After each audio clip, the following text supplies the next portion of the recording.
Dan, Yes, mate. how are you? Really, really good. I cut my finger actually on. I was quickly washing some dishes I at didn't home. notice the Band-Aid. Yeah, the Band-Aid. It's on my thumb. I can't unlock my phone with it. I just got a set of new knives recently. Wow. Very sharp. And I was Wow. racing to wash them before I got here. You know, Wow. just doing the dishes and sliced my finger. That's a very, very, I guess, unconsidered thing of putting a Band-Aid on your thumb. No phone use. Yeah, I luckily have my left thumb also connected. So, but literally, I can't type or anything. Have you gone to the index, maybe the index or middle Yeah, finger? I've been using pointer. Wow. Incredible stuff here on Backchat 2.0. You've joined us, Will Schofield, Dan Const. Hello. We're here again. Hi, mate. As always, you can find everything you ever need on backchatpodcast.com.au, but you can follow us on Instagram, Backchat _podcast. There it Come is. on, Will. Twitter is Backchat_pod. Reddit is r/Backchat. But the big podcast. one, the big one that we really, Yeah. that we really want some backing on is Well, YouTube. Yeah. So YouTube, we're starting to put all of our interviews and our time on the podcast on video because like, I honestly think it's, unfortunately, I have to consume my own chat and it's something you admit when you're doing podcasts. It's sometimes not fun listening to your own voice, No, it's awful.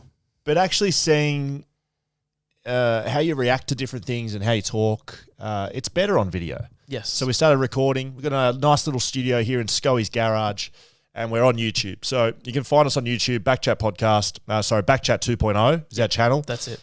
You want to subscribe to that. Please. Pretty much, without going into too much detail, it really helps us out if you subscribe. So Yeah. subscribing basically will let you know anytime we drop a video on there. We might even chuck some behind-the-scenes stuff on there, Dan. You got that in you, do you reckon? Sure, if you want it. If Charlie ever comes back. Yeah. I Where don't is know. he? I don't know. So, yeah, YouTube's up and going. We've got some great guests starting to sort of get booked in for the next couple of weeks. We don't want to have a break over Christmas. No, and we're not going to. When Yeah. you say we don't want to, we're not going to. Yeah, we don't want to, and they're not mutually exclusive. No.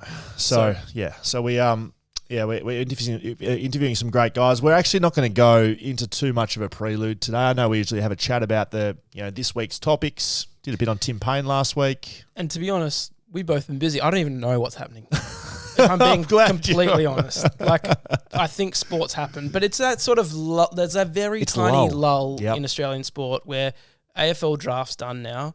Cricket's going to start soon. We could talk about the NBA. I haven't watched a game for a while. I don't know. It's okay. But we've got You Send It, We Read It. We do have You Send It, We Read It. And after that, we've got Tom Hawkins coming up. Oh, Look, completely forgot about that. I mean, for an interview, it's great interviewing people you don't know. We've got a few of those coming up, but I know Tom well. I started playing with him as a 16-year-old back in Geelong, Yep. and we got drafted the same year, had a lot of battles along the road, culminating in a 2019 Royal Rumble at the MCG where Tom put me on my ass. So we're going to chat all things footy with Tommy. It's going to be a big one. So we're just going to have a little go of You Send It, We Read It. And before we do get into that, actually, Okay. I just thought of a sports thing that happened this week, Okay. and that was Is the this fight. No, it was the fight. The Australian guy, like, this shows how much lack of attention I have in boxing, but there was a fight. An Australian guy won. The other guy, it was at Madison Square Garden, and the other guy said he should have won. It's incredibly disappointing that you don't know the Australian boxer's name.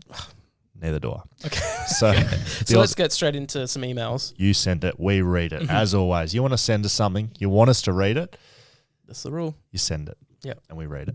Well done. Do you want to say who it's from? Corey Acosta. Yeah. Well, Yeah, we've started well. General part of this segment is You Can't Read, which is G'day, quite frustrating. fellas. Long-time listener, first-time emailer.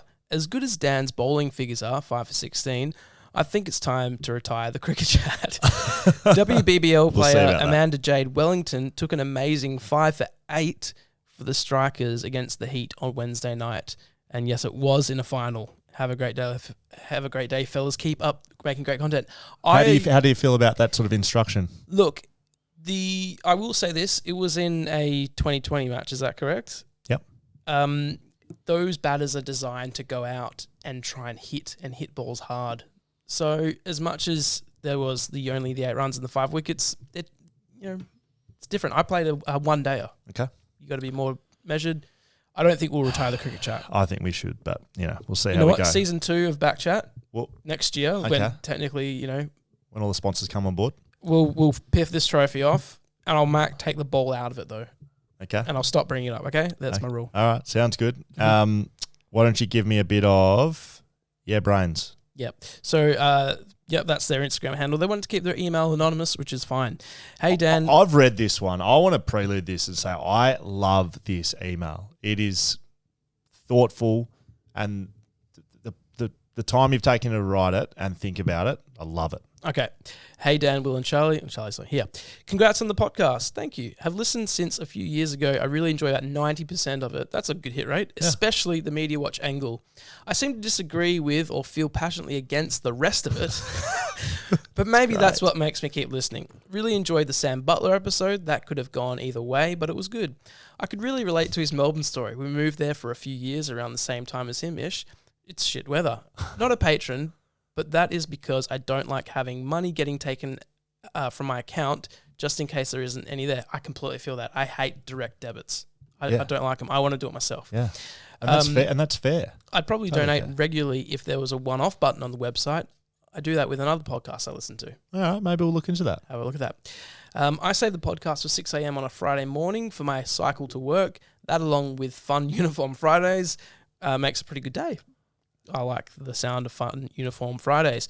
Also, I say AFLM and AFLW will catch on eventually. Keep it up. That's just a really good overall email. Yeah.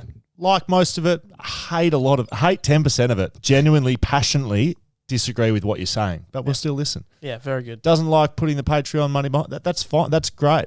I love that you've got the conviction. That's fine. You know what? That's I will good. say this. If you're not interested in subscribing on Patreon, completely fine.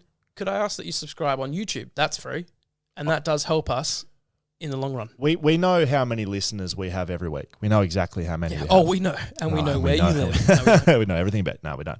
We know the numbers. If every one of you that listens to this show and is listening right now, pause your podcast, go to YouTube, subscribe to our YouTube channel, I would be forever grateful, as would Dan. Yeah, I don't know why I said I. No, we. I will say this as well. A few people have said to me, Dan, because I've been hitting my friends up, please subscribe to the YouTube channel. Yeah. Dan, I've never signed up for YouTube. I'll tell you something worth $1. If you've got an email account, a Gmail, you have a YouTube account. Yeah. Literally, they're all linked. So if you just go to youtube.com while you're signed in on your email and hit subscribe, you will subscribe to us. You don't need a YouTube account because you've already got one. That's good. But I will say, Patreon, I've got something planned for you. Our patrons, we bloody love them. You're the OGs and we love you, and I've got something for you. Can't tell you what it. Well, I'll put it on Patreon. Why not? I'm not. Do I know about it? No, you don't actually. But it's good. It's for our patrons because, like we said, you don't have to pay. It's fine. But the people that do, we will look after you. And I've got something for you this week. It's a bit special, actually. Oh, great. We got one last one, and I do want to talk about this. Pamela Janovic. Jovanovic. Very close. Oh, sorry. Oh, I'm sorry. You said that as if I don't have multicultural enough. I practiced it for an hour. ABC. So Pamela is taking advantage of the rule that if you send it, we will read it. Yep. And we've had this in the past. People have said, promote my business. You have to. Yeah. In this instance, Pamela has sent us a GoFundMe page to promote a fundraiser to benefit the Council of Western Australia. And we're going to promote this. So all you need to do is search for MCC Spinathon and GoFundMe. Just search that on Google. It'll come up. MCC Spinathon. We're promoting it. I'm going to read you what the little descriptive please. is. So we're reading something and not just speaking something, because it's you send it, we read it. Yep. I'm reading it. Do you want to join us making a difference? We are raising money in aid of Cancer Council Western Australia, Inc., and every donation will help. This year has seen several members of the MCC community lose their battle to cancer, along with members who are currently fighting against this horrendous disease. This year, we're going to be completing an MCC spinathon to raise not just much needed funds, but also secure bragging rights in the college. So MCC Mandurah Catholic College is down in Mandurah. All funds are aimed at reducing the incidence of cancer in our community through education and prevention strategies, research and support for cancer patients on their cancer journey. So if you want to get involved in that, I appreciate it. Wanted a little shout out. There you go, MCC Spinathon on GoFundMe. Go have a look at it. Yep. Subscribe to our YouTube channel. Have a look at what's going on backchatpodcast.com.au And you know where we are? We're at the Tom Hawkins interview, and this is going to be big, bad Barcelona. And yeah, we'll talk about when he knocked me out in 2019. Yeah, we'll talk about that for sure. Yeah, let's dial him up. Tommy Hawkins joins us, ladies and gentlemen. 15 years, 302 games, 665 goals, 2 premierships, Coleman medalist, All-Australian 4 times, best and fairest winner. There's not much this man has not done. While I'm on the stats and before Tommy gets a chance to speak, Dan, I'll give you one guess. How many running bounces has Tom Hawkins had in his 15 years in the AFL? 3? I don't know. Tom, do you know? Welcome, mate. Welcome. There's your first question. How many running bounces you had in the AFL, mate? Oh, I reckon you're on the money there. Is it 2? It might be one less than... Mate, you've had 12 bounces across the journey. There you go. Yeah, it's very good. Look, you've had about 6 to 10 years of absolutely no bounces, so you've been stuck in the goal square. Do you know what, Will? I have a few come back into my memory now, and I've got a few Joe the Gooses, and I've probably had 10 metres of space, and I have taken one a couple of times prematurely, but it's not my strength. You know that. Forwards. Running. Once you get out of the forward 50, I think you got a lot of Josh Kennedy about you. Once you get out in front of the forward 50, you just start quivering a little bit. The brain starts panicking a little. I couldn't see you playing in the back line, to be honest, mate. No. I've at times tried to play down there in a pre-season, not so much pre-season game, but in the pre-season, I should say. And I'm just all at sea. I sort of liken myself to a bit of a Lance Whitnell. Sort of think I can see the game okay, but just when the ball's coming down, I'm just nowhere.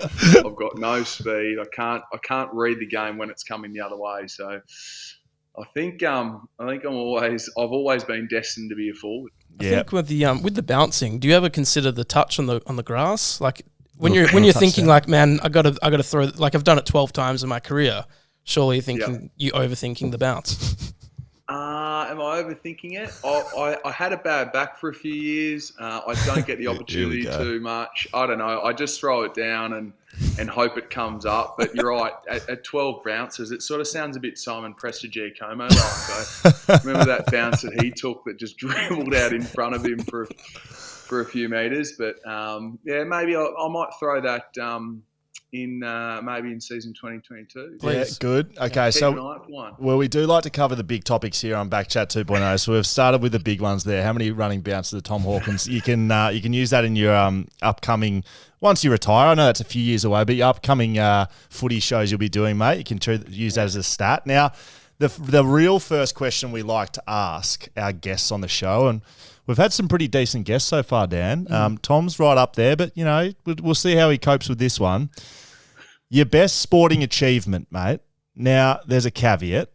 Not on the footy field. It can't be a football sporting achievement. I need your best sporting achievement not on the football field. Go.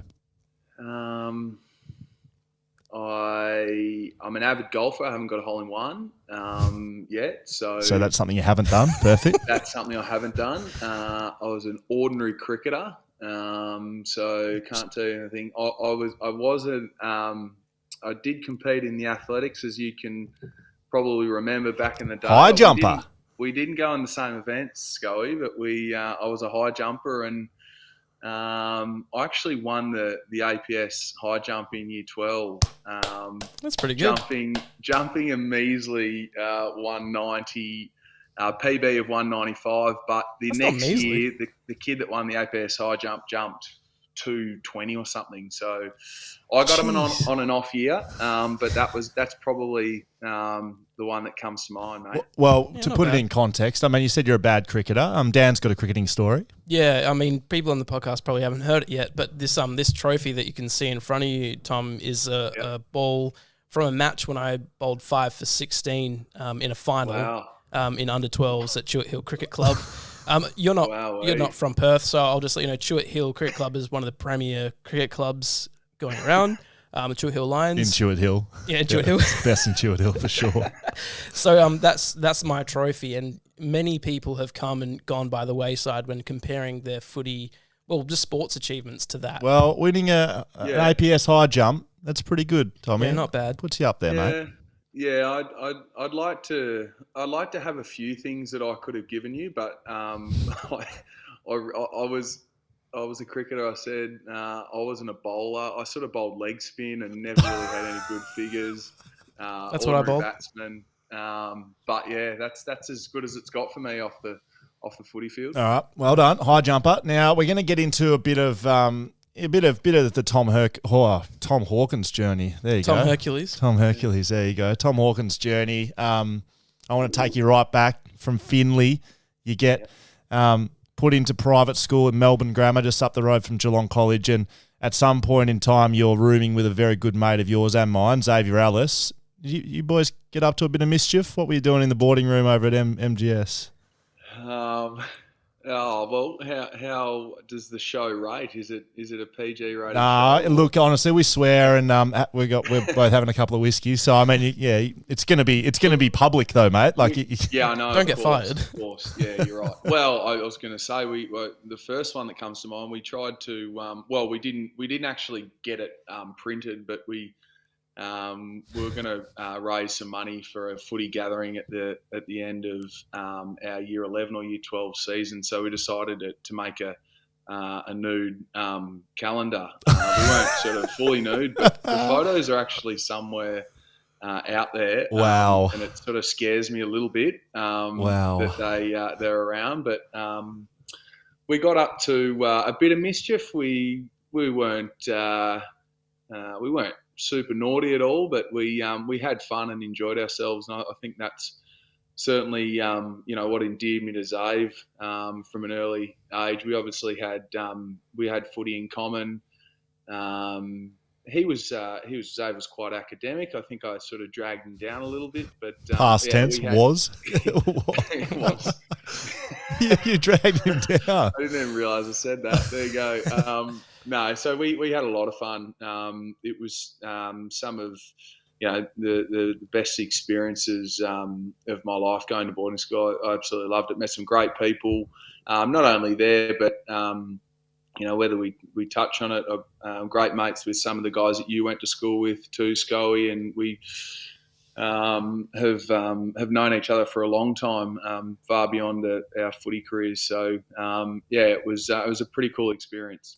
Now, are we going to have that audio that we just missed? Yeah, we've got the audio. Okay, good. Okay, so Tommy, Dan, who's here to press the buttons, hasn't pressed the record on the video, so we're going to start the YouTube channel show with just a nice little overlay of Tommy Hawkins' face, maybe some bit of a montage of big tomahawk kicking bags of goals on Will Schofield, perhaps over the last 20 years. There's plenty to pick from. Now, I've got to ask about Zave. So Zave was a number 3 draft pick, highly touted junior. And he was picked highly. You of course went a year later in the draft, and later in the draft as a father-son pick to Geelong.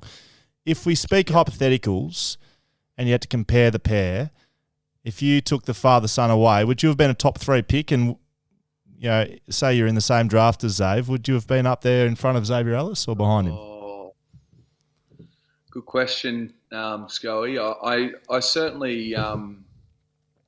If I was his draft year, I would have been a long way behind him, and I think that's pretty much on the money. I had a really good season in 2006.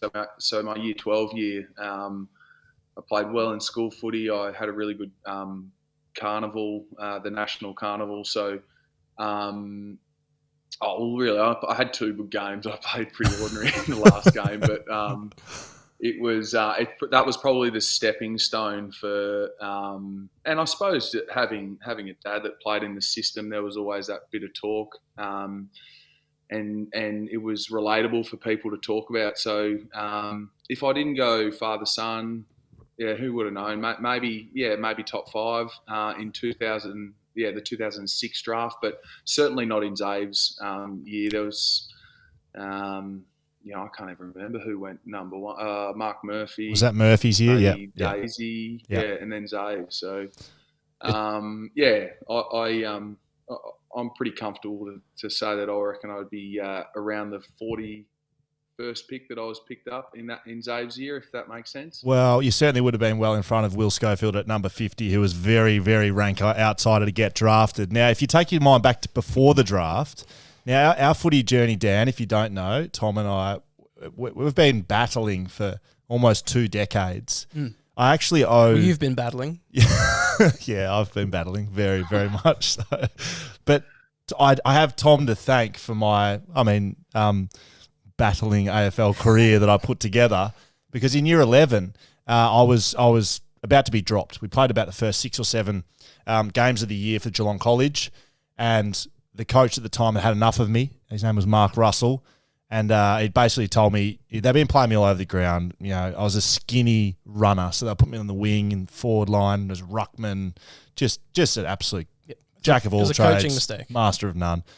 And they were about to drop me, and we're playing Melbourne Grammar. And he came to me and said, I want to try and play you on Tom Hawkins. And everyone knew who Tommy Hawkins was back then. He was the big 110 kilo bloke playing for Melbourne Grammar in the goal square. Yeah, never left. And some. And so I said, right, let's go.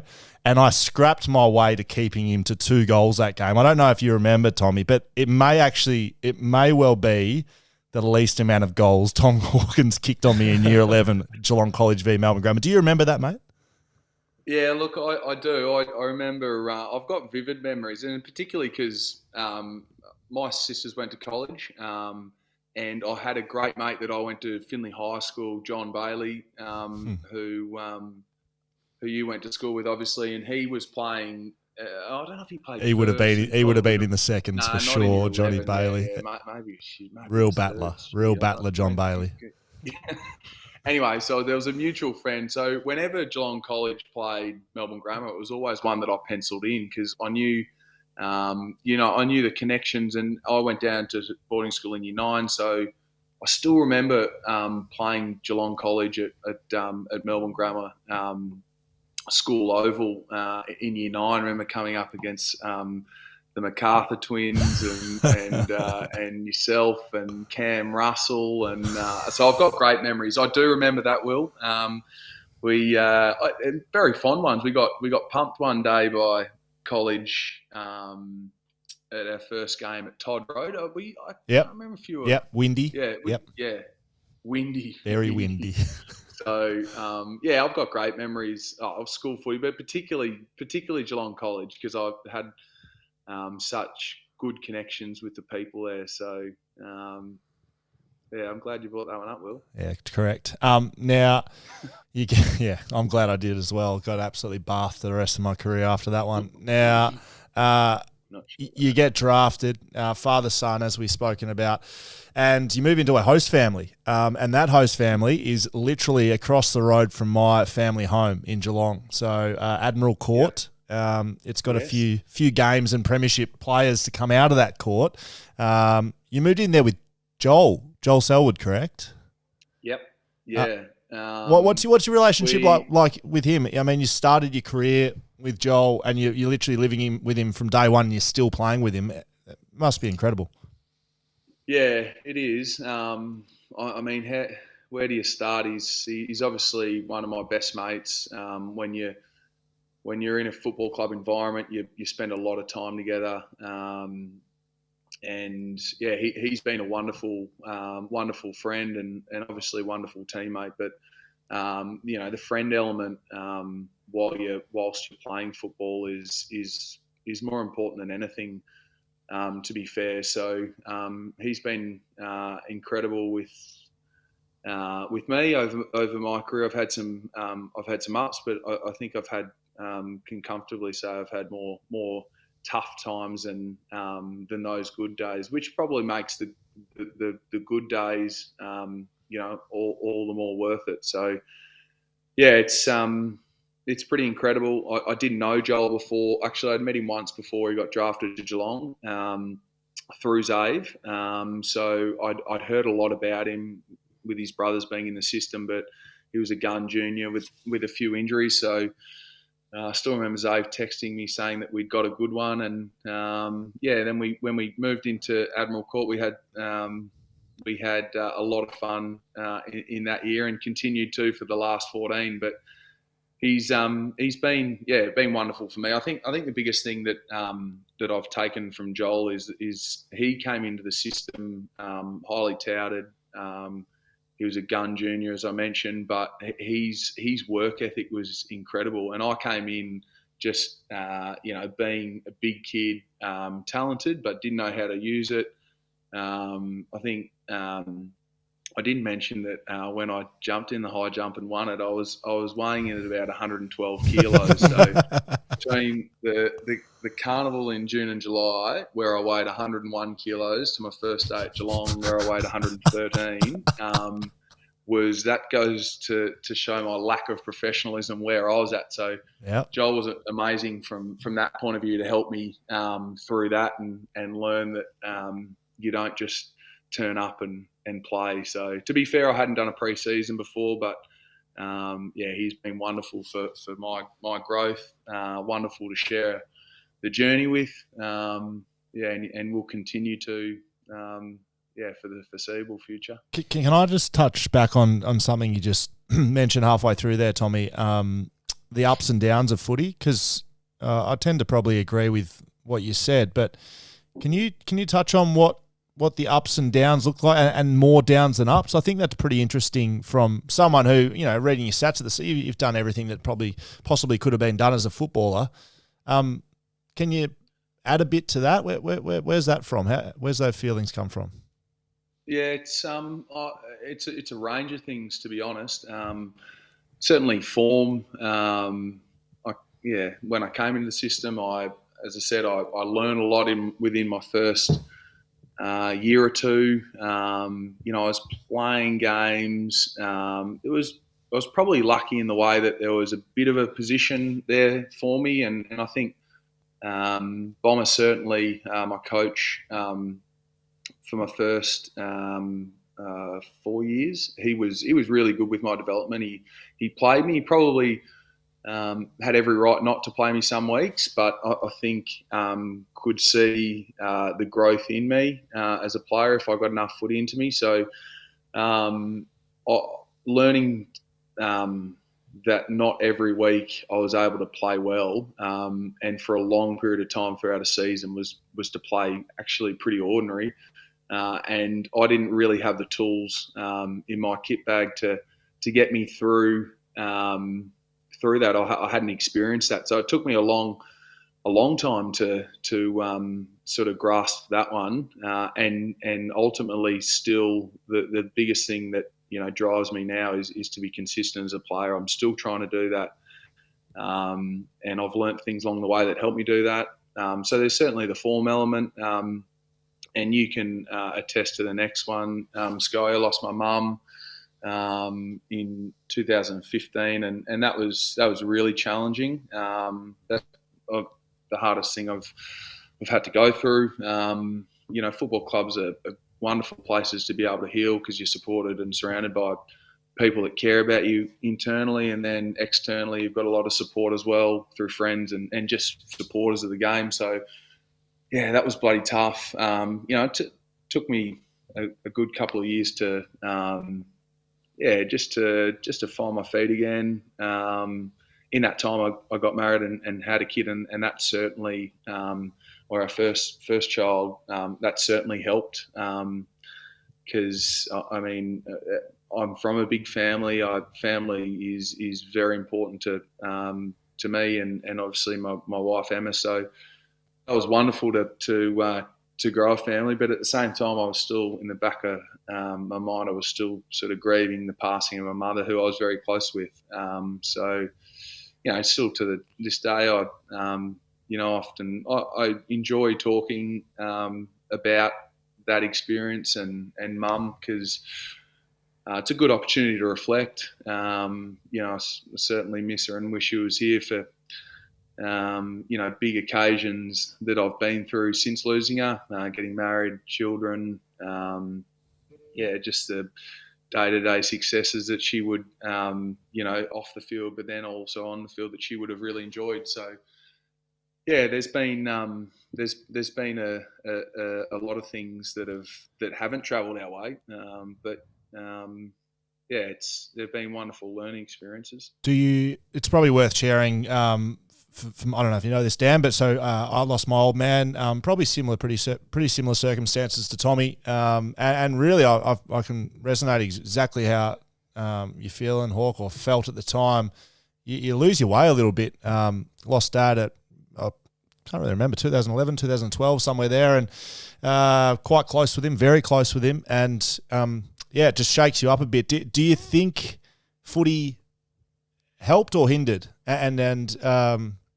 My reflection personally, and you go next, but I probably came back to footy very quickly, and it was a bit of a sanctuary for me, and loved being around the boys, but I probably didn't deal or cope with losing a parent like I should have. So my reflections are, I don't know, you live and you learn, don't you? But what did you feel? How did footy help that situation for you?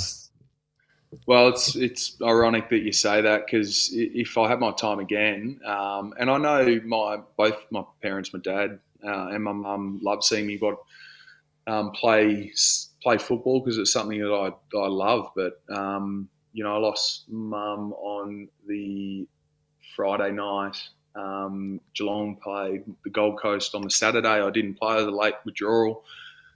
The next couple of days were in Geelong, as mum was up there in hospital, and then we went home. We had mum's funeral on the Wednesday, and then I came back and we played North on the Saturday. So I was thinking I was doing the right thing, but in reflection, it would have been nice to have a bit of time. I mean, the football club would have been more than understanding, like most workplaces, but I think I came back to the game probably a bit too soon. Because, probably 2 or 3 weeks later, that was a hard period where it was almost like, mum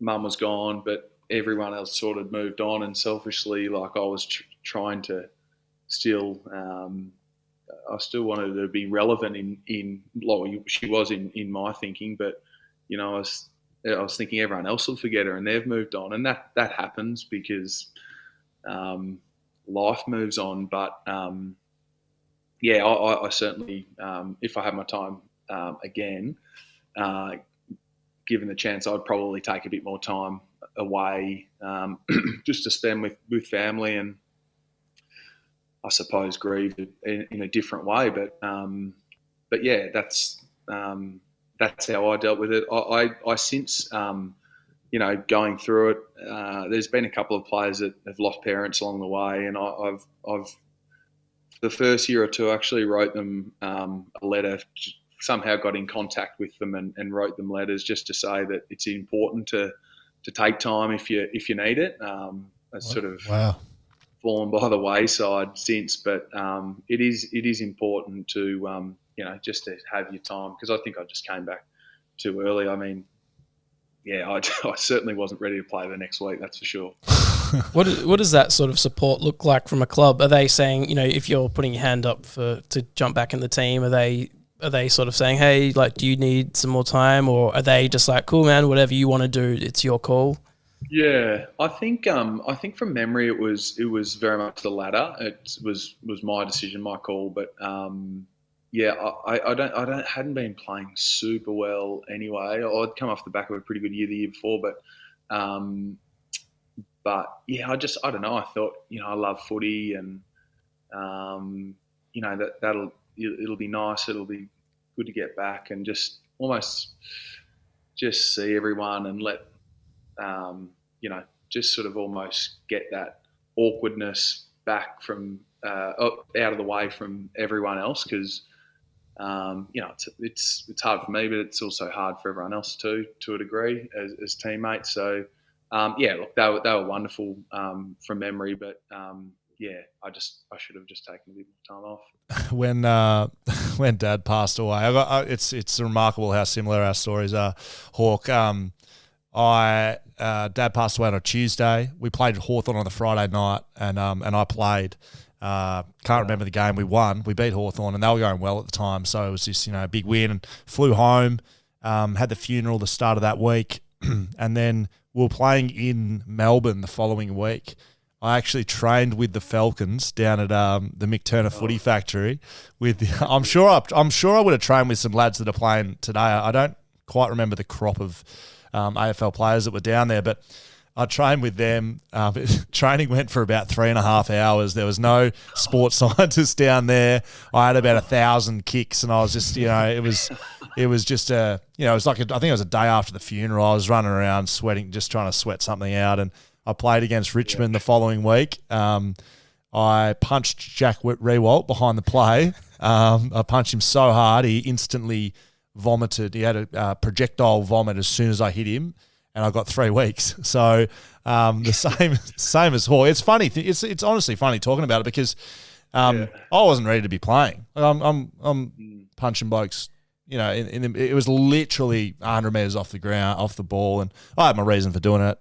Anyway, but no, shit happens, and yeah, just on reflection, it's like there's no way I was ready to play after losing a parent, and I'm sure you probably felt the same way, Hawk. So you were training with the Falcons just because you were in Melbourne. Yeah. Well, instead of you can't just roll into another AFL game without training, and I didn't want to train by myself, so I got in contact with Mick Turner. He said, "Yeah, come down." So yeah, it was. I reckon it would have been one of the only players to have trained with a TAC Cup side during the week and then played in the AFL in the weekend after. Yeah. I train with Finley on the Tuesday, so same thing. There you go. Finley. On the Tuesday. What's the oval like in Finley? We didn't go for 3 hours. A couple of beers after training. Talking. Yeah, exactly. So I think training might have gone for 40 minutes max. But, couple of stretches. Yeah, it was fun. Couple of circle works. Yeah, that's it. Dude, I think we did 2 drills for maybe 20 minutes each, circle work and lane kicking. But that was cool. I mean, it was that was nice to do. I got a great connection with the footy club at home. It does feel like home. It's nostalgic going back there, as I'm sure you felt when you went back to the Falcons. It's pretty cool to be able to even do the simple things like that you don't get to do when you play in the system. But I actually asked the footy manager the question because we've had a couple of our Irish listed players that have gone back and played Gaelic games in the off season. I asked him if I'd have not played the North Melbourne game the following week, could I have actually got a transfer and played for Finley? Legally played. Legally. I think I could have was a response, but whether or not they would have let me, because I had a heap of cousins playing as well, and yeah, wow, I would have loved that. That would have been a story. That would be my highlight over the high jump outside of playing AFL. How many goals would you kick playing for Finley, do you think? It'd be tough work. It'd still be tough. Yeah, because everyone would want to stop you. I agree. I'm not like traditionally in all levels of football. I'm not a big goal kicker. 7's the most I've ever kicked in a game, and that's at AFL level. Even in juniors, so I don't know. Maybe if I could get double digits, unbelievable. Have the crowd rush the oval.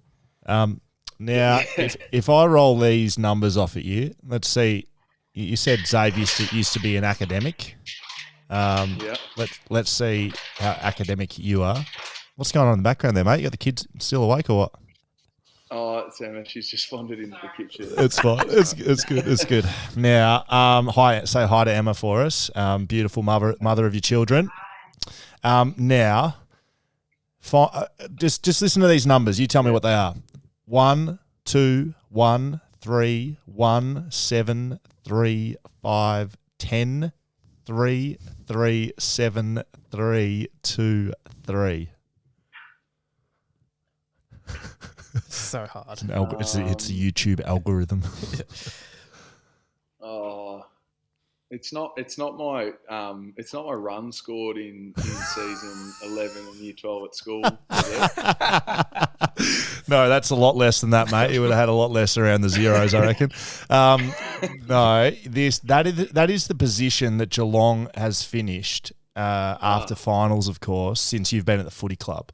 So you've missed finals once. Is that correct? Once.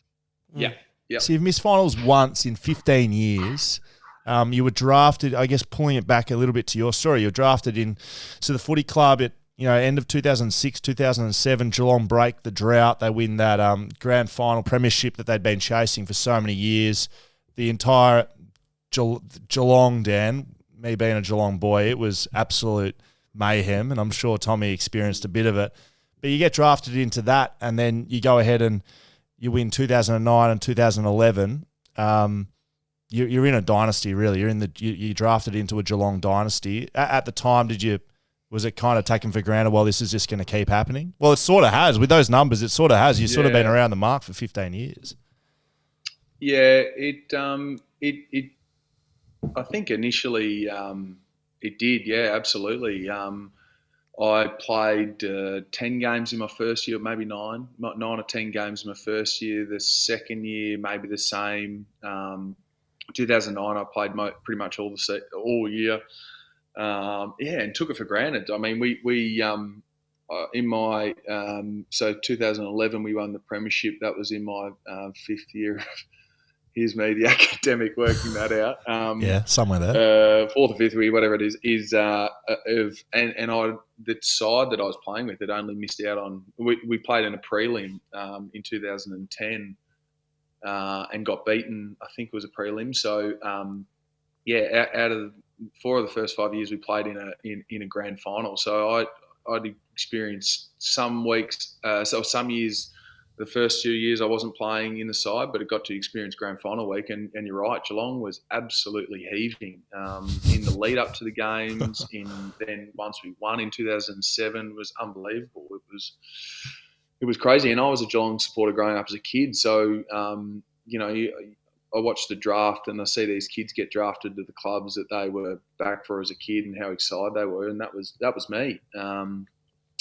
In the next 10 or so years have ultimately been successful, but just without winning in a premiership. And I think that's why I'm still, playing for multiple reasons. But that's one of the things that absolutely, drives me to keep trying to play well and help our team be successful. We came so close in 2020 if it wasn't for Dusty Martin, but a few clubs have experienced that. I might have been a 3-time premiership player, but we get another crack at it this year. We've got pretty much a similar list. We've added a bit of youth. Hopefully we can get some development there and growth and mate, just keep players on the park this year. I reckon that's our ultimate goal. You were saying that's what drives you, that, you've been around a lot of success, but trying to get back and winning a grand final. Do you ever have to keep some of the younger guys in check that are sort of being drafted into a club that are just always in the finals, winning a lot of games throughout the season? Do you have to bring them down to earth at all? Not really. I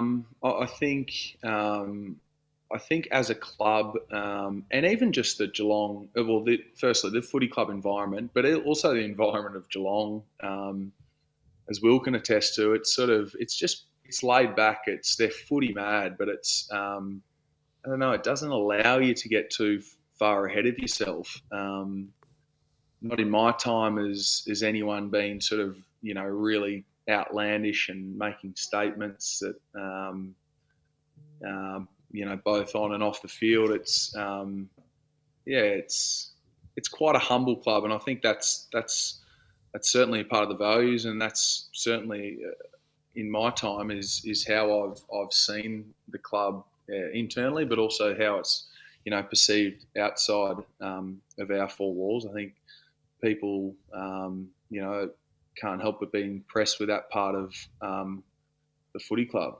I think it's a part of the kids growing too, for them to work it out themselves. But if it's needed, absolutely. I still remember getting told by Bomber, that I was I was too fat and slow at periods, and then Ken Hinkley gave me some feedback in my first year at my exit review.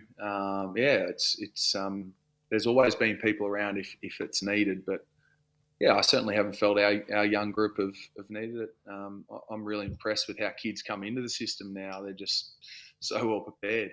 There's a bit of an age-old question, and it was talked about at the end of last year when you bowed out in the prelim in pretty disappointing fashion. I'm sure you'd agree. The talk started talking about too old, haven't gone to the draft to refresh the list. Near enough's been good enough and hasn't quite reached the ultimate. Where do you sit with, I guess, that side of the ledger with people saying that maybe you should have done a reset as Geelong, or you're happy always being there to compete, even though it hasn't quite got you to that ultimate goal? Yeah, I think it's a two-parter. I think historically, because the footy club's probably been able to buck the trend a little bit in terms of keeping successful in terms of ladder position in games won over such a long period of time. I think ultimately everyone's waiting for Geelong to go down the ladder and then effectively then us not buck the trend of history. But I think the other part is that I appreciate, and I'm sure you can too, that grand finals are bloody hard to win. You're playing against some. We're going to play against some sides that go down history. The Richmond side, the Hawthorn sides of my era. They're bloody hard to win. And that's probably why they're so enjoyable, and you see players just enjoy them so much. It's just they're so hard to win. You need so much going right. You need to be in form as a side. You need your good players playing well, but you also need the bottom half of your 22, playing well, and then also you need your training squad to be training and or playing well if they're not playing games themselves. So you need so much going right for you. And I think that's the thing that that frustrates me a little bit. That yes, we haven't performed, and maybe I haven't performed as well at times, but they're just so hard to win. And that if we can get there, it's going to be enjoyable. Take you back to what do you got? I was just going to ask about, because you're talking about Geelong, not diving to the bottom and then picking up in the draft and building that way. As like an observer of the game, not being in it, I probably could have if I really really wanted to at a young age. Here we go. But I did my ankle early and all of that. Shocking story. But it does feel like Geelong often just get these guys that are like, where did he come from? And then they start contributing. Like, they're not high draft picks, but it does seem like Geelong's one of those clubs that always find these great role players that just come in and complement the team right away. Yeah, it's I'm not sure if that's a question, but yeah. No. I think it's valid because, like, as soon as you say that, I think about Tim Kelly, who's moved back to the Eagles, and then Harry Taylor was sort of, they're both mature age players, and we've had the draft picks. I don't know what our highest pick's been, to be honest, in my time, but it might have been Joel at pick 7 in our draft, and the next best was maybe it was an Akai Cockatoo, I reckon, at 10, and that's probably as close or as low down as we've been. So at pick sort of 15 to 20, you can look. There's still great players, and there's no guarantees with anything. But I think you probably at times they're not afraid to look outside of who might be touted as next. It's maybe let's get someone that's played in a system against men, and that's what Wells and his team have done, a couple of times. But yeah, like all clubs, we've been successful. We've also had some misses, but I think it starts with the recruiting, and then you get them in, and I think ultimately those players that have done well and flourished have enjoyed our environment, which is set up really well for players. That's what I believe. I haven't experienced another environment, but from what I can understand with players that come into our club, I think that's what they've been really impressed with. So, ultimately they give us the tools to be able to try and play our best footy. My reflections and my thoughts on it are Geelong are an incredibly successful footy club. They're similar to West Coast, really. They focus on success and winning, and it's very hard to reset through the draft if you constantly are thereabouts. Now, teams that do reset through the draft, potentially a Sydney, but they went through a patch of not doing it as well. A lot of the good teams don't do it because they're always winning. There's not a lot of teams that go back to the bottom of the ladder, up to the top, back to the bottom. Yeah. Good teams and successful teams are around abouts, and that's why. And, I think the conversation changes if, you play a better last quarter against Richmond in 2020, or, a kick goes another way in a couple of prelim finals and you end up in a grand final and win one. The conversation changes very quickly, and there's not many moments that actually do change that. So I think, honestly, it's pretty laughable, some of the people saying that, Geelong have cooked it. Like, they haven't missed finals. They've missed once in 15 years. It's embarrassing. Tommy, I want to take you back to a memory from a winning grand final. Which year did you beat Collingwood? 2011. So I don't know if you've heard this story. I'm sure you have. Ben Reid, who was drafted in our draft year, he was a Vic Country teammate of mine. We roomed together. Good man, Ben. He had a good career at Collingwood. Big Benny. I think premiership player in 2010 potentially. Yep. I think he was. He played on you in 2011. In 2011, you went big time. You had a big hot streak. You started taking big contested marks, kicking goals from outside 50, and you turned it right on. Correct? I took some marks. I did kick a few behinds though that day. That's okay. You won, so who cares? Who cares? You won. Not cost you the norm. Come on, mate. Let's get into the norm stories. Now, the story goes, Benny Reid spent the entire Mad Monday with Heath Shaw taking speckies on him after they've just lost a grand final, calling Hawkins. So Ben Reid would be just enjoying a beer, standing there. Heath Shaw had come taking a sideways hanger on him, knock his beer over. Hawkins! It was the day after the grand final. Is that true or not true, Tom? Do you know that one? I have heard of that. I don't really know Heath personally. I'd imagine he sort of got that personality. He seems like a great fella, but that certainly doesn't surprise me. Look, I played well, and it was probably like if I look back on it, it really gave me a lot of confidence playing well in your grand final. But Ben Reid is a very, very good at AFL play. I think he was all Australian, maybe. Yep. Could have been the year before, 2010, I reckon. He had a bad hip, or he had a hip operation, and he'd had bad groins throughout the year. So it was maybe right place, right time for me. Very good. But there you go. What about losing the 2020 grand final as a senior player, having done what you did before in 09 and 11, and making those grand finals early in your career? Fast forward 14 years and you're in another one. What did that feel like? Oh, it was pretty heartbreaking.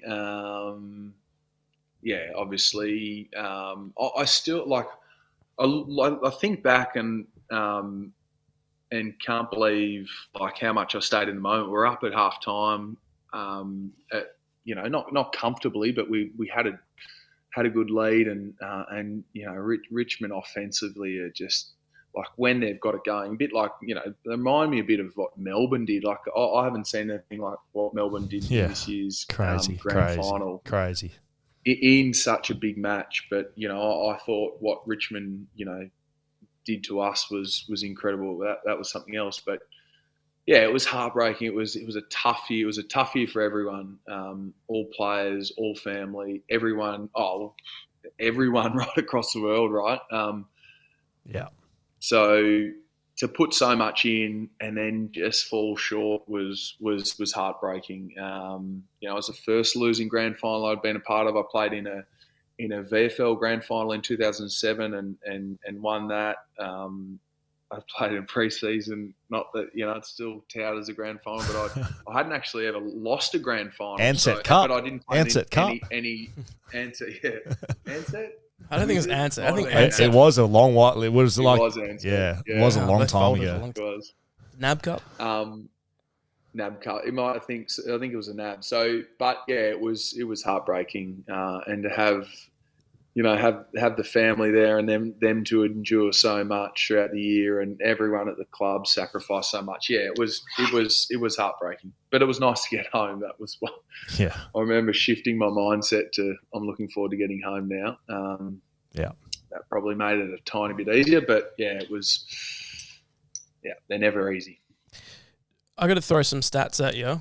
A lot of them are good. They're all sort of records. You must be aware of Sir Swamp Thing, Mr. the guy on Twitter. Yes, yeah. Yeah. So I went onto his Twitter page and I stole some of your stats. I'm just going to throw a couple of them at you. We did speak about Joel Selwood before, and he's mentioned in a couple of these. Firstly, most wins as a teammate, you and Joel. Did you guys, were you aware when that happened? Was that something that you talked about before the game, or was it after realisation? We never talked about it beforehand. I knew it because I'd seen it somewhere along the line, but in the lead up or that we'd been close to it. And the other part of it's funny you say Joel's mentioned a few. Like Joel's got so many records that he's broken. So it's just like if you're lucky enough to find your way to share one with him along the way. But yeah, that's pretty cool. Yeah, to be drafted, lived. I mean, we talked about our history, so yeah, that was a nice one to be able to share with him. That's huge. Yeah. Most wins ever as teammates. That's big. Yeah. At the time that was tweeted, it was 193, but I think that was earlier in the season. You've won since then, but that 193 was the number that put you at number one. Yeah, another good one. This might be my favorite one. Is most times playing in V/AFL games decided by a kick after the siren. You out of anyone ever have played in those games 11 times, only second to Joel, who's played in 10 of those games. So you've been a part of some pretty. I don't know how many of those were to win for Geelong or not, but some clutch moments. That's crazy. 11 times. I know. I remember speaking to our media manager Kevin Dickerson about that, and there was one that I couldn't remember, but yeah, it's pretty epic. Yeah, maybe I take that for granted a bit. I mean, for the most part, I missed a goal against the Giants. I kicked behind, so I drew the game for us. But that was, I mean, there wasn't many there then. But I've played in some games at the G, one at the Gabba that was rocking. Ash McGrath in his 10th game kicked a goal from they went coast to coast in like 10 seconds. Yeah, that was awesome. I know. I'm sorry. You're on the back. Yeah, it was awesome. But yeah, it's pretty it's funny because I don't necessarily think I've got a very good memory of football games. Like you would have played with played with footy or sport with people that can remember every ball bowled or every game that they played. And can you remember back when we played the Giants in 2015? I don't know. But those things you remember. So games that games are decided by what? After the siren. Yeah, kick after the siren. So there was one that I couldn't, but even. We lose against the Lions and Ash McGrath kicks a goal. I still remember where I was standing. That's pretty cool. Yeah, that's a good point. I was just thinking while he was talking, how many have I played? I think I played in 6. So really? Nick Nat kicked one after the siren, took a massive hanger against North Melbourne. Yeah. And I'm the same as Tommy. Like I remember where I was. I was on the bench. I popped my finger out of my skin and my bones, and I had my hand wrapped up in a big glove. We had the 2-1s in the finals against Port Adelaide.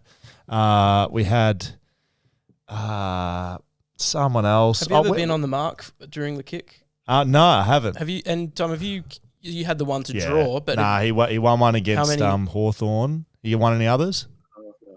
No. What's the man on the mark saying to you as you're lining up for a kick after the siren to win? Good question. One was the Giants one. Steve Johnson was on the mark. The worst. And I can't tell you what he said. It got you, obviously. If you remember it, you would have had a few people on the mark against you, mate. It was borderline, but we're great mates. So I probably would have done the same to him, but no, I can't. The shot against Hawthorn, I can't really remember. But like the big games that you're playing, like the crowds just. I don't know how many were there. There probably would have been like 85, 90,000. It was Saturday night, Hawthorn at the G. So there was a few there, and you can't hear noise. Like it's just explaining the noise that you hear to someone that's that's a player like me. It's crazy. Like it's like that knick-knack goal or that goal in the final. Like it's just this like one noise that.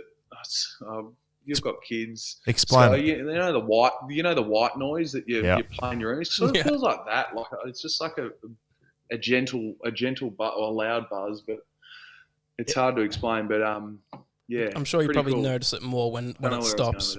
We copped it. No, I agree. That noise when I've had it it only happens a few times. I had it once in a prelim final against North Melbourne in 2015. We started terribly, had the first 4 goals of the game kicked on us. We went in at quarter time, 0-4 at home at Subi. So people were very antsy. West Coast supporters, Hawk, which you would have been on the back end of a few of it, but that what is it, the Chardonnay? The Chardonnays would have been clinking around going, what is going on here? Anyway, Joshy Kennedy took this mark. It was a pretty nonchalant cut. Like, he took a mark, played on, struggled to tackle and kicked the goal. And I remember that moment. It's great. It is a great way to explain it. That white noise, it's like everyone in the stadium is making the same, like, shrieking, deep, like penetrating noise. It's just like this... blue noise. I don't know, but it's blue noise. It's not white. It's not white. Okay. Yeah. It's like a dark, deep noise.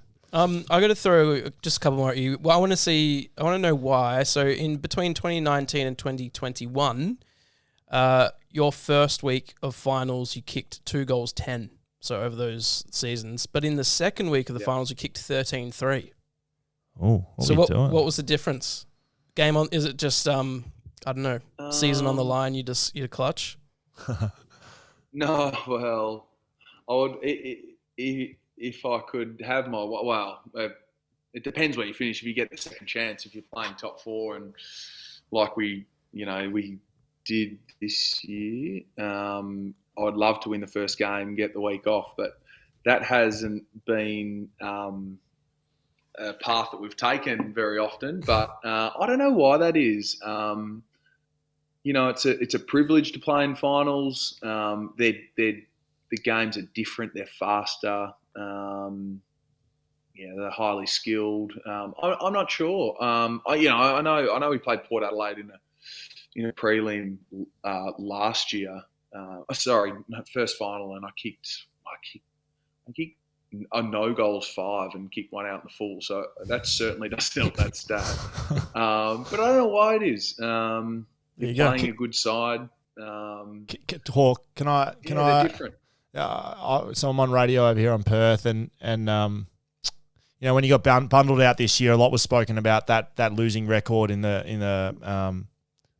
finals in general, but in that first week of finals, you traditionally, as a team, haven't played well in that first week of finals. How much is that discussed in the group, and what's the reason for it? Now, before you answer. I know it's discussed in the group. It has to. There's no way that you would have tried you would have not talked about it. Talked about it a lot. Tried to break it down. I know how this stuff goes in a footy club, but what is it? Do you have an answer? No, I don't. And that probably goes to show that footy coaching's not going to be in my DNA when I finish playing footy, but I sort of leave it up to those that are smarter than me. But yeah, look, I'm not sure. I'm not sure why it hasn't fallen our way. Yeah, you come up against good sides. That's everyone wants to win. I don't think sides want to win more than the next or their opposition, but things just haven't gone our way. Yeah, that's as plain and simple as I can see it. I don't discuss our record, internally with anyone. I mean, we're sort of a pretty positive group. My experience is it can sort of weigh down on people. If it's talked about too much, I'm sure it is in circles, but that's sort of my attitude and towards it. But yeah, I can't answer that one. It's like West Coast's record away from home. That's what happens over here in Perth is people start talking about you can't win away from home, and it builds flat track bullies. Yeah, there you go, flat track bullies. That's a nice little quote. Most media outlets just copy and paste that from their little templates straight in when we start losing a few games away from home. Talking about home and home ground advantages, Cardinia Park, which has gone through a plethora of sponsorship names. They got some.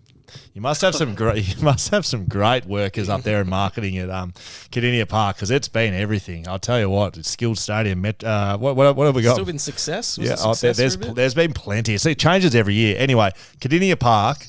Tommy Hawkins has played. This doesn't seem right, actually. This doesn't seem right at all. Anyway. It's probably right. In your 302 games, you've played 95 games at Cardinia Park. Does that sound right? Well, we've probably probably right. Like I would have played maybe 100, 105. 25. I would have probably played 25 finals, and then we only get 7.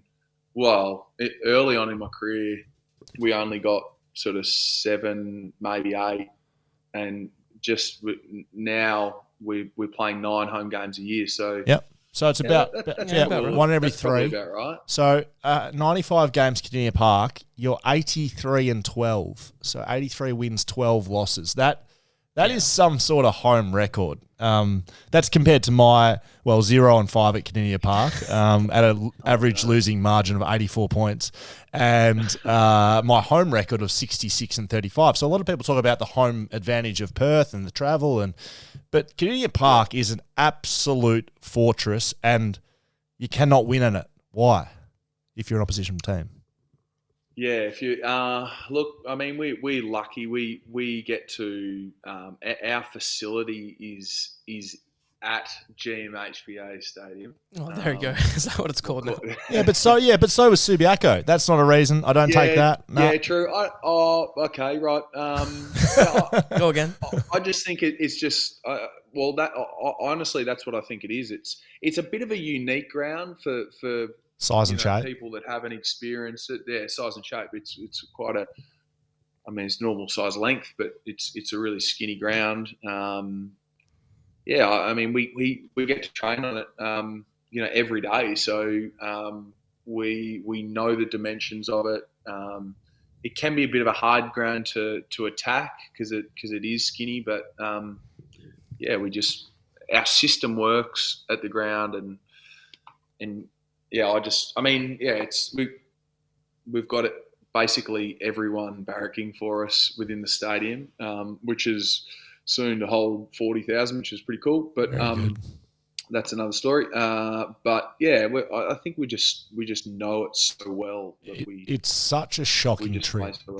It's such a shocking trip down to Geelong. So I can say this, Geelong boy, it's just a shocker, mate. Especially from Perth, you fly your 4 hours on the plane, you get to the airport, and you think, 15 minutes to the hotel. Nah, you're jumping on the West Gate and you're down to Geelong, and then you pull up and it's about 10 degrees colder down there, and you get up for the morning recovery and go for a walk down an Eastern Beach, and It's bloody cold there. It's windy. Yeah. It's very foreign. It's different to anywhere else that you'll ever go, and it's terrible, Dan. It's just terrible. Yeah, cold weather sounds awful. I've got one more stat to throw at you, and it's going to lead to a question because you, more than any other player, have kicked more goals than Fremantle in a game. Done it 3 times. So you've kicked more goals than them. Will's often talked about, and you might not be willing to answer this question, but Will's often talked about on this podcast about how Ben Brown was his bunny, that when he wasn't in form or whatever, but you were playing North Melbourne, that you'd get thrown on Ben Brown and you'd have a ripper. I will just say that he's just won a premiership the year that I retire, so I don't know if they go into. Well, there you go. And I'm a big Ben Brown guy. That's right in the sweet spot. That one. So, do you have a bunny? Are you willing to name someone who you know? Oh boy, I'm going to at least kick 3 or 4 on him. You got to pick someone. Come on, name someone. No, you can't. No. Oh, there's plenty of players that got a hold of me. I can go that way. No. We'd like you to go the other way, please, Tom. No. Well, okay. Is it he's a too team? nice a bloke. Is it a team that Lockie you? Henderson when he played? No. No. I actually don't think I kicked many against Lockie. Honestly, probably Scully. Probably Scully. Sides, like I kicked a few against Melbourne early days. It'd be interesting. I don't actually know who I've kicked the most goals, what side I've kicked the most goals against. So, look, without naming any players, maybe I'll look through, or we can both look through the records of who did you kick 7 on? Who did you kick 7 on that day? What team? Yeah, Brisbane. Harris. Harris. I was probably a few. Harris. Josh Walker was there. Harris Andrews is your bunny. Is that what you're saying? Well, you said it, not me. No, I don't. I don't know. That's all right. I put you on the spot. Yeah, you're right. Like, I don't really want to name anyone, but no one really comes to mind either. I think lies. Some days you just get lucky as a forward, right place, right time, and then you start getting fed by your teammates. And Tommy he's a scary bloke to play on because, like we spoke about his weight. He rolled into Geelong's dynasty in 2007, and we're talking about really rolled in there. 115 kilos, just rolled him up the hill down to Caninian Park. Anyway, whenever I was preparing to play on Tom, and I don't think I'm the same as you two. I don't remember games vividly if nothing happens, but I don't think we played on each other that often. We did a bit, probably a little bit towards the back end, but one of your last games, literally every game I remember playing on Hawk, it was a scary prospect because you're in the back, usually in the back of the 50, and he plays with a lot of room, and because he's so big and I'm a scrawny little scrapper. He just used to know to stand right there, put it there, boys. He gets his hand out, he just points to the spot, and it doesn't matter how much you scout it, how much you know what he's doing, you can't get your body around that big barge ass of Tommy Hawkins. Now, now this takes me to this is probably the most memorable moment, which is, I mean, it's disappointing seeing as though we're such great mates, but it's okay. I think we can touch on it now. I'll do most of the talking here, Tommy, because I think you should just be very careful. Current player, still in the system. But let's talk about the Tribunal, Tom. I mean, for most part of your career, you've had an exemplary record. Not many appearances at the Tribunals, not many sightings. But towards the back end, you start getting a bit angry. A couple of kids at home. You know, it's getting a bit frustrating, not getting your sleep, not getting your 8 hours of sleep. You start sort of getting a little bit more white line fever, I think. And it takes us to an incident in 2019 where Scoey, Will, myself, was tasked with playing on Tom. And I'll put it as a precursor to this. In this final, 2019, we played Geelong semi-final. So we played at the G. I was playing on Hawk, and he kicked 4 goals. Once again, not one of those on me, I promise you. And I absolutely promise you, and I bet you he can back me up with this. He didn't kick one on me, and I was actually playing well on him. Anyway, we fast forward a little bit. I don't know the incident really that well. I don't have a great recollection of it. But there was a bit of a transfer of play Tom and I were the furthest partner on the field. And I was doing exactly what I do best and scrapping the absolute shit out of Hawk. And I was pulling his jumper. I was smacking his arms. We'd had a bit of chat. I think we'd had a bit of chat, a bit of lip, which is all I used to love it. I used to love playing Hawk because you could, with guys that you're mates with, you can actually go harder. Guys you don't know, you'll agree with this, Hawk. Guys you don't know, you got to be a little bit careful. You don't know who's going to take the wrong thing the wrong way. Yeah. But we were going pretty hard at each other that day. Anyway, it built up into a bit of a crescendo where this transfer of play happened. It went from one side of the ground to the other, and I was not letting Hawk in front of me because, like I just said, he just puts his big barge ass out in front and points, and you can't stop him. And I was in big trouble if that happened. So I was staying in front of him, scrapping, and then whack, lights out. Lights out. And I don't know what happened. I don't think Tom really knows what happened either, but I ended up on the ground and I think, did you mark the foot? You didn't mark the footy, did you? No. And you ended up, anyway, this story ends up with you in the tribunal. So I don't know, you can have right of reply, but that's pretty much what happened. Yeah, it was. It's certainly disappointing. It's probably one thing, in all honesty, that I sort of still trying to find ways not to put myself in those positions because it's ultimately, I mean, just like, well, personally, just it costs you game, it costs you money. And it's embarrassing, and I am far from a thug off field. Anyway, so on the field, I think on the field you're far from a thug as well. I think sorry, not thug, but I found myself in positions that I shouldn't find myself in. So that was disappointing, and particularly because of our friendship and how far we go back. But I think that's, like you talk about the way that you play and how you've been very successful. How many games did you play? Close to 200. Yep. Yeah, so you've forged an incredible career, and that's how you play, and that's what you come up against in fullbacks. You ultimately they're trying to. My opponent's always trying to stop me from being near the footy, and if you do your work early, just like if I do enough work early, I'll put myself in a good position.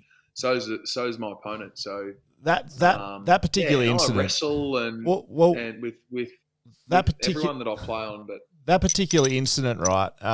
Like a lot of people have asked us to talk about it, right? So I think it's important to talk about it. But that particular incident, I went into that game trying to get you to do exactly that. I'm honest, and I did it in other games going against guys that I thought were better than me. To be honest, I always felt that you were more athletic, stronger.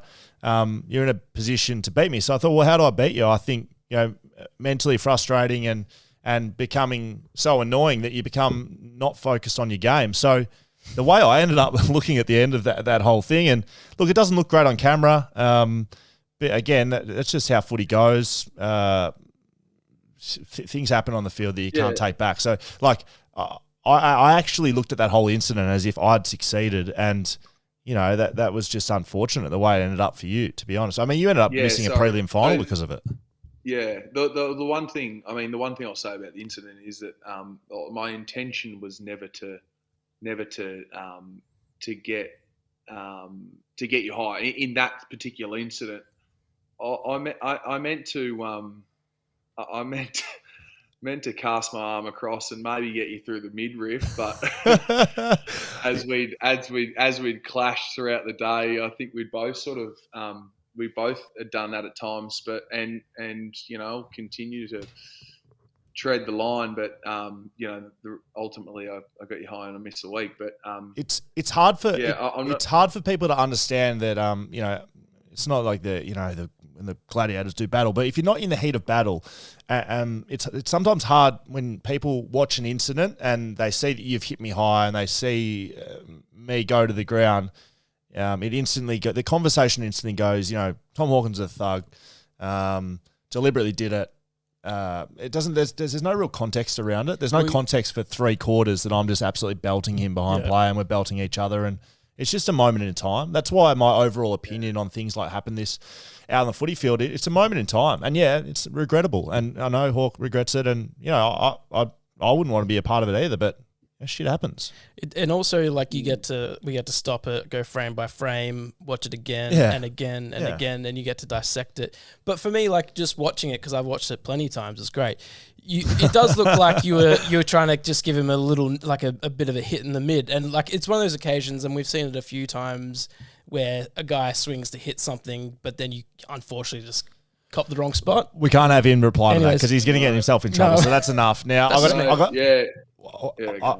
leave it because you're getting strife, mate. Now I've got 2 more questions to ask, and then we got a very, very, very important segment that I'm sure you know, Hawk. I'm sure that's why you're here. Schocial Media, the People's segment, very well known. I'm sure that you know all about it. I cast my eye across that this afternoon. Good. So I do know. You'll be prepared. So before you do that, though, you're speaking about your whole career. You've played with like some of the greatest of all greats, in the back line, in the forward line, in midfielders. You can name them, Scarlett in the back line, Gary Ablett in the midfield. Guys you've played around your whole career. Big question, but what makes great players great? One thing. I know it's a lot of things, but what across the spectrum makes them great? I just think that the great players I've played with are just competitive, and you talk about you and I playing on each other, and we're friends, but we're competitive, and I've seen that with Matt Scarlett. There's no greater example. I think he played a little bit under. He was unbelievably strong, but he just did not want to get beaten, and then he added this attacking element to his game, and then he became one of the greatest defenders of all time. And then like Gary Ablett Jr., like Gaz is just like if he comes around to your place, you'll be that we'll find a ball and we'll be trying to hit something, and there'll be something on the line. Steve Johnson, like, is mercurial as probably anyone that I've maybe seen. I mean, there's been a few that are like that, but like he, again, competitive. Like, playing golf with him is a nightmare. Like, I remember playing against him one day, and I was at 13th Beach, and I was clearly beating him, and then he's like, "Righto, we might have been playing for a pineapple," and then he's like double or nothing down the down with 2 holes to go. Like, I was up by 5 or 6 shots, and then he probably beat me by, mate, let's say 2 shots. He beat me in the last 2 holes. I've beaten him by 3, but I owe him $50. Like, they're so competitive. So yeah, that's my experience. If you're competitive and you want something, it leads to a lot of other things. Yeah, great. Look, I'm going to leave it at that. I think that's answered probably my second question as well. So we find ourselves at the very most important part of this interview, which is Schocial Media, Dan. The People segment. Podcasting world's going crazy for this, and it's a great name as well. Now, Tommy, this is from the people, for the people, and we're going to start with Mark Blakely. How's it feel to have been Sydney Prescott's boyfriend in Scream 2? Now, do you know who Sydney Prescott's boyfriend was in Scream 2? It was it was Jerry O'Connell. Do you know who Jerry O'Connell is? All right, for anyone listening, and for you, Hawk, a bit of homework. I know you don't love the classroom, mate, but you got to Google who Jerry O'Connell is. He's a very good lookalike. He's for in Tom Sliders. Also, Kangaroo Jack. He was the main character in Kangaroo Jack. There's a better film that he's in. I still can't pinpoint. Jerry. What's his name? Jerry O'Connell. That's okay. You have a look at that while we get to the next one. All good sometimes. Yes. Tom, as an avid super coach and fantasy player, I have to ask, why, oh why, do you hand off so many goals? It's pretty frustrating for players having you in their team. It's a good question. You'd be a fool for having me in your side, I would think. Don't know. Goal assists play a big part of your game. Is that you driven sorry. Is that you driven or coaching? Yeah. No, I think it's like my philosophy is that if someone's in a better spot, the ball should be given to that person. Ultimately, that's what it comes down to. And I've probably learnt that off teammates along the way. So like Cam Mooney who was one of my mentors in the early stages of my career. He played that way. Stevie J played that way. Stokesy, Shannon Burns, those guys played that way. So, it was probably like in some ways it was built into the way I play when I was, early on in the system. But I think it's important, and it's a philosophy I'll keep playing to. It's funny, the Supercoach stuff. I play NBA fantasy, and I am absolutely obsessed with NBA fantasy. Wow. I'm a shithouse manager, but I've become that manager that then looks at players and asks the question of why don't they shoot more, or why don't they handle the ball and give themselves a chance to assist, or why do they not try and compete for the rebounds? I've turned into everything that I never enjoyed about.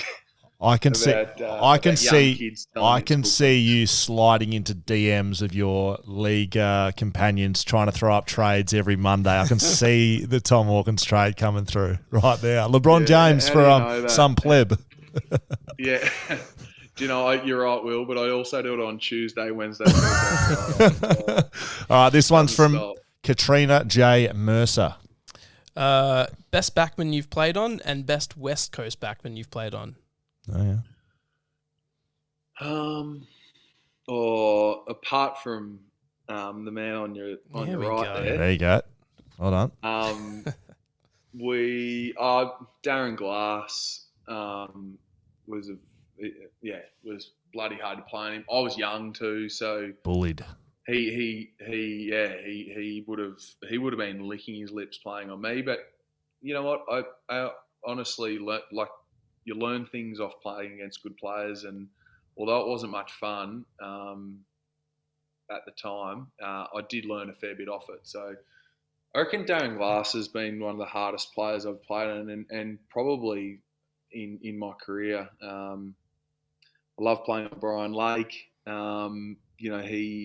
He probably had the better of me over our duels, but again, I learned a bit from him. Alex Rance has been a great defender.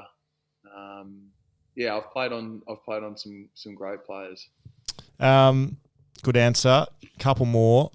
Tom Anera sent one through. Yeah, this was sent through an email. Interested to hear about how players feel about online criticism and how you think it affects them. Also, is there any support offered by the club to help with this regard? There's plenty of support by both like my teammates, managers, club, your PDM, but also the AFL PA do a bit of work in this space. And it's probably not till I've got a bit older that I've lent on the PA a bit more. But they do a wonderful job for players. But me personally, I've sort of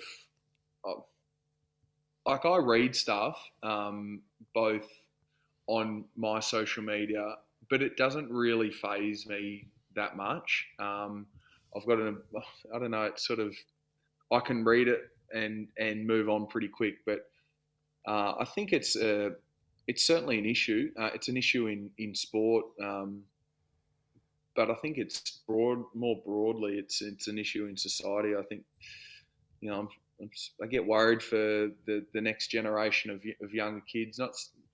I think there'll be things in place for when my kids hopefully are older and start going on social media. But it's a bit of a scary thought to think that, when I was even like 12 to, let's say, 18, there wasn't Facebook, or maybe there was the start of Facebook when I was 18. No Twitter.